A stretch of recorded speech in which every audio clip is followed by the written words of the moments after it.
It's finally here, the major new update we have all been waiting for, but with a twist. There's a lot, and I mean a lot, of juicy content to go over, but also some not great things either.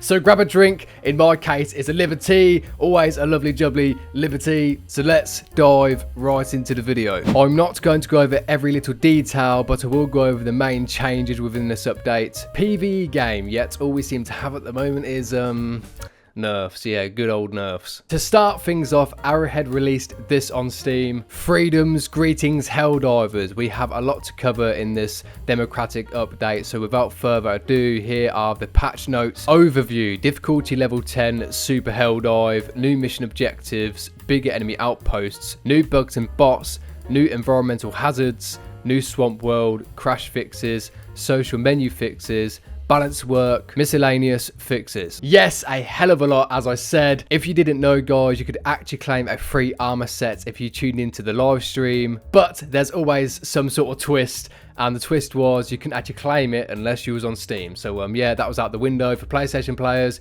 which absolutely sucked. You would think, being an exclusive to PlayStation, right, that they'd have first priority. You could basically get the armor, which is this one, a yellow goldish looking armor set. To me, I weren't that fussed about it. I mean, it's basically the same armor you get when you first get into the game. It's nothing really special, but you know, there's gonna be some people who want that armor, so apparently you could get it 48 hours earlier if you tuned into the live stream. Either way, there's a lot of new content. I think most people are excited for difficulty 10, as I am, you know, super Helldive, a new extreme difficulty level designed for the most experienced and skilled Helldivers, featuring formidable new enemies and intense challenges. Yes, so noobs, if you're watching me, I'm the noob. I'm the noob.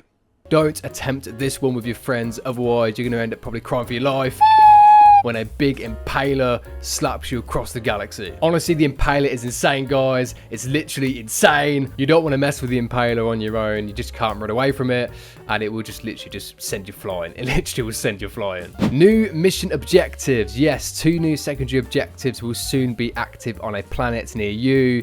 These faction-specific optional objectives will have you assaulting automaton human processing plants to destroy their evil bioprocessor and venturing deep into Terminid territory to extract with a living larvae sample that the bugs will do anything to get back. Damn, that sounds brutal, literally brutal as hell, but you know us, you know me, I like brutal. Now, the last part about the living larvae we did see in the trailer, but from what some people have said, the rewards are not so great. Apparently, you can get a few common samples and rare samples, which to some players is not anything really major for the amount of work you have to do for that one objective. I would have thought, being a major objective, that you would have had some sort of bigger reward, you know, more samples than that. Now on to the bigger enemy outposts. Yes, the bigger enemy outposts. But there's a twist. It's only accessible on Super Helldive. Kinda sucks, but still content, so I'm not really complaining. Assault Terminid strongholds and automaton fortresses in the new difficulty Super Helldive. The challenge will be great, but the rewards even greater. Search the conquered outpost thoroughly for the confidential data and make sure to extract with it. May Liberty guide your path. Guys, you're going to see a video soon of me doing solo Super Helldive, and I will say this, I'm going to be literally crapping my pants for democracy, okay? Literally for democracy. New bugs and bots, more juicy content, what we all want and love, guys. Honestly, Arrowhead, you have done it. You have done it again. You have really done it. Except for the nerfs, yeah. No one likes the nerfs. No one likes the nerfs. New and enhanced threats to freedom emerge. Guess who's back to bug you again? The Impaler returns, burrowing its head and popping tentacles from the ground to catch you off guard. Watch out for its lethal limbs, but don't miss its weak spot when it digs in. I didn't play Helldivers 1, but from what I saw and from the leaks, I'm so glad this has came into the game, because new enemies is what we want, obviously, especially something this big. Just to let you guys know, I haven't played this completely, but I've played pretty much most of it now. It's just Super Helldive I have not played. I got so close to basically unlocking Super Helldive last night, and yeah, didn't go to plan because we all got killed last moment on extraction by the Impaler. Look at him though, look at this bad boy, this is what we want. Prepare for the rest of the formidable foes. The rocket tank rolls in with heavy armor and devastating firepower. The reinforced Scout Strider now has its previously vulnerable spot fortified and boasts 2 rockets on each side for greater firepower. The Spore Charger fearlessly invades through the thick acidic fog, accompanied by an Alpha Commander. Watch out for its friends. That's nothing a heavy machine gun can't deal with. I played that last night and they are pretty brutal to get past, but the heavy machine gun just plows through them. So yeah, just use a heavy machine gun and you'll be alright. One thing I will say is the Stalwart, you know, that kind of like German standard weapon, you know, the Stalwart, that has become one of my new favourite guns in this game so far. Honestly, it just shreds now. It literally shreds. A new swamp planet, so a new biome, I'm guessing, which is cool. We have wanted something like this for some time now, so it's nice to see that in the game. We want more biomes, obviously. I mean, this is just one, you know, it's basically the same as the other swamp planet that got introduced into the game recently, so it's not nothing really new, but at least it's still something, you know, new in a way. I want more biomes though. I thought there'd be some more planet, you know, planet variants within this update. But so far only seems to be one from what I know. Prepare to dive down into an eerie and foggy version of the swamp planet.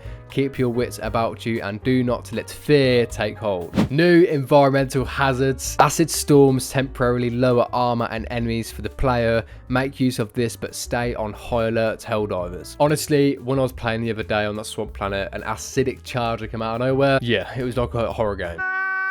It was literally like a horror game. It literally made me jump. It's but they're quite easy to take down, to be fair. The acidic chargers are quite easy to take down. Like it just literally requires a few expendable rockets and you know that's it. So it's not actually as hard as the behemoth, so I quite like that. New gameplay changes. This is something a lot of people were concerned about, whether or not it's going to be a massive improvement or straight up a huge L. The operation modifier atmospheric interference has been removed. It's a big win. I mean, many people complaining about this, so many people are going to love this. I'm glad myself that this has changed. I mean, I don't even see the point in having the game at the moment because I don't think they're really that well thought through. I interrupt this video to say, if you enjoyed the content so far, be sure to smash the subscribe button for Managed Democracy.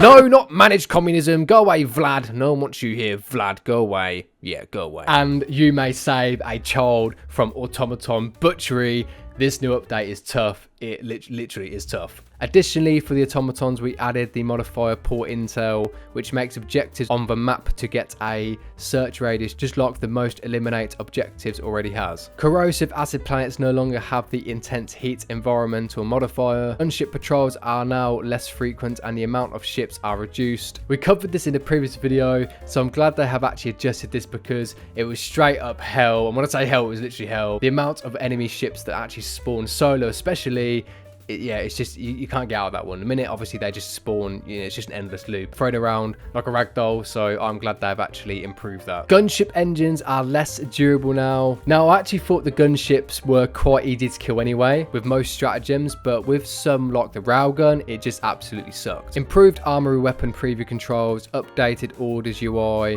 Enemy shields such as the shield generator pack and shield generator relay now block snowstorms as well as sandstorms. A new grief protection system has been added that allows kicked players to continue in their own mission.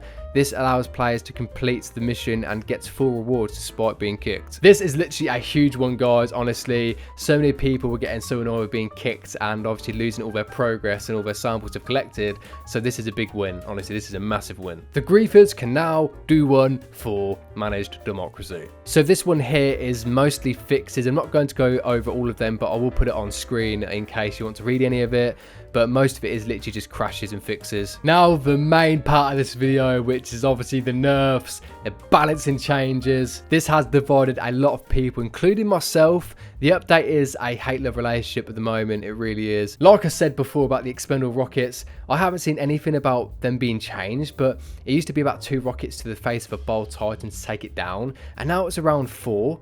Which is absolutely just insane. Most stratagems have not really been affected much and they still take down Bile Titans and stuff pretty easily, but it's mostly weapons and stratagem weapons that have been affected with this update, like the flamethrower. Okay, the flamethrower cannot take down a charger now. I used to like that, the fact that it could take down chargers. That's actually why I used to rock it, because it was just really just great for everything in general, you know. But now it's like, what's the point of even using it? Yeah, crowd control is a big thing for the bugs, obviously, and you know that weapon is being mainly used for that. But I still think that, you know, if you burn something long enough, it's gonna die, you know, because just that's how it works, you know. That's just plain simple how it works. Breaker Incendiary, decreased number of magazines from 6 to 4, increased recoil from 28 to 41. Yes, this bad boy of a gun has been pretty much nerfed to the ground, so that's going to upset a lot of people. Thankfully, the sickle hasn't been affected much, since that's my go-to weapon. Maybe they are doing it to make some room for the new flame weapons in the war bond on the 8th of August to make them like more appealing to use. I don't know, obviously, but this shotgun is going to be so much less appealing now. I mean, it don't really bother me much because I use the sickle, you know, this amazing weapon. I use it for everything. Slugger, increased stagger force, increased spread, increased drag. So that's had a bit of a buff, which is actually quite nice, because I like the pump action shotguns quite a lot. There's quite a lot of other nerfs and buffs along this list as well. So you've got the grenade pistol that's had a decreased ammo capacity from 8 to 6, and then the increased number of rounds replenished from an ammo box from 2 to 4. So yeah, some nerfs, some buffs. The crossbow is now one-handed apparently, so that's pretty cool. I mean, that'd be sick to use with a shield. You know, one-handed crossbow and a shield. So far, guys, are you enjoying this update? Let me know in the comments. I'm enjoying it. I have not unlocked Super Helldive yet, so that's going to be really interesting when we actually unlock it. But other than that, I'm really enjoying it. Yes, the nerfs, obviously, I don't really like. But other than that, I'm liking the update. Also got the guard dog, so that's got an increased number of magazines from 6 to 8. So that's actually amazing. So I guess a lot more people are probably going to be using that against the bugs. The orbital walking barrage now has increased number of salvos from 3 to 5. And decreased movement speed. At least, right, the devs did acknowledge and heard the players and explained the nerfs. I won't go over it in this video, but I will do in the next one. Social menu fixes, yes, apparently there's been a lot of social menu fixes, but from what a lot of you have been telling me all over my previous video, since you've played this obviously update, that the social menu is still basically f***ed. It's literally still the same. Lastly, they said, now go forth, spread the sweet word of democracy, release Captain Goldberg out. One thing I want to say to everyone watching is, do you think this is a huge major win of an update, or do you think it's just a straight up L, right? Yeah, comment W or L what you think, okay? And we will see overall in the comments what people are thinking. Now, from my last community post, most people said they actually enjoyed it, but there was actually a bigger number of people than what I thought who basically said they didn't like it, which I'm quite surprised. But then again, when you nerf loads of things and it's a PvE game, you're going to expect, obviously, to have a response like that. Overall, I love the update. I think it's amazing, but the nerfs to me is just way over the top. Literally, it's just too much. It doesn't need so many nerfs, honestly. Now, on to the community comments. Yes, because who does not want to have a crazy conversation with a guy like me? A guy like me.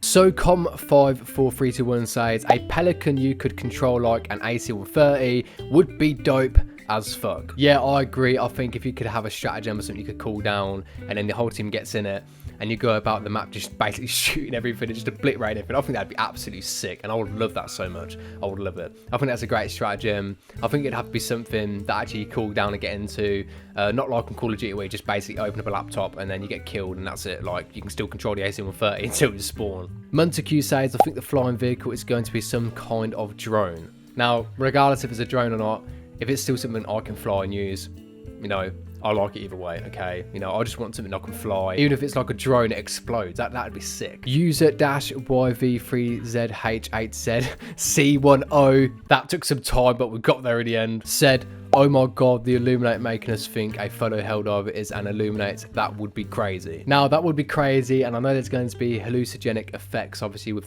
the Illuminate, so we may possibly see that, and I think it'd be really funny to see in the game. I know some people would probably cry if they added that and then you kept shooting your own Helldivers, but it would encourage you to kind of like try and think about situations a bit better and play it a bit more smartly, so you don't get basically affected by that, you know, them status effects. Multistan85 says, imagine a dude with a big belly and big butt running around like how our current characters usually do in game. Sure, this game is fiction, but that type of body will definitely break immersion. Yeah, it would be really funny to see in game, but once you introduce one body type, everyone else wants something else. So yeah, maybe it's best to keep that away from the game. As much as it would be really funny. Cryptic Julius, if that's how you say it, Cryptic Julius sounds like some sort of god from Rome, you know, Cryptic Julius. But he says, thanks for still covering Helldivers 2 when others have jumped to other games. This is really the only game I play lately. Anything for Managed Democracy, bro. Managed Democracy on YouTube, okay? Anything for that. I love the game. Zippo King 2089 says, here to say I was here before you were at 1,000 when you get to 1 mil. I mean, that is like a major jump and a major leap. I'm trying to be optimistic. I really try to be optimistic, but I'm a very realistic person, and either way I do it for fun, obviously. So, but you know, I appreciate it. I do really appreciate the motivation. Okay, I do really appreciate it, bro. Before we end the video, I want to say thank you so much for watching. I'm so grateful for your time. Since you could be, you know, conquering a galaxy for Managed Democracy, but you choose to watch this video with me instead. So I'm really thankful. I'm really, really thankful. If you enjoyed the video, be sure to subscribe for Managed Democracy, and I will see you at some point across YouTube for another video.